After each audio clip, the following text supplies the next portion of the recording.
Koşkan neymişsen? Saklı. Neymişsen?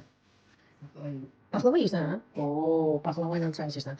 Mia dediğim malenka padancıyla başla. Bana hediyem var. Onu ötürü ben demeli ki sen doğrudan da yatak neydi? Emsolsa bazı tuttu iki tane emsol var da. Emsollardan yaxşı qiymət alansın. Söz versən, yoxsa saxlayım hədiyən sonra. Taxıl rüşvət korsan, aldığın qiymətə hədiyyə alasın. Öncədən vereyim. Benim hediye. Çesa. Dedim. Bilmem ki beğeneceğin şey olacak. Ya da görüş. Görün bileceksen nerede? Dedim görürsen bak kalkan görürsen bilirsen akıl edeceğini.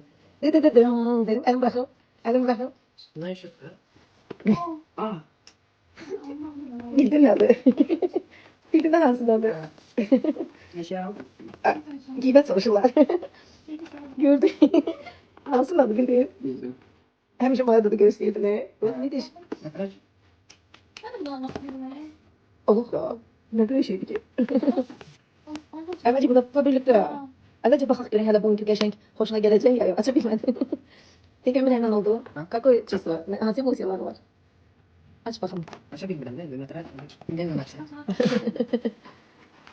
Aha nasıl şu var? Zede oynandı. Aha. Şeysiz. Ver. Ver şu zarf benim. Ben telefonu çıkartayım ne oldu?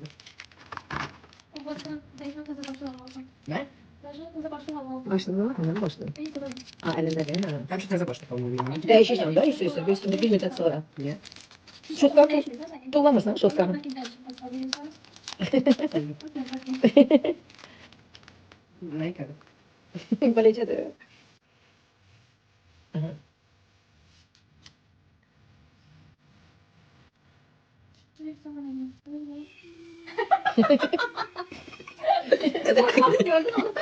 Kustum.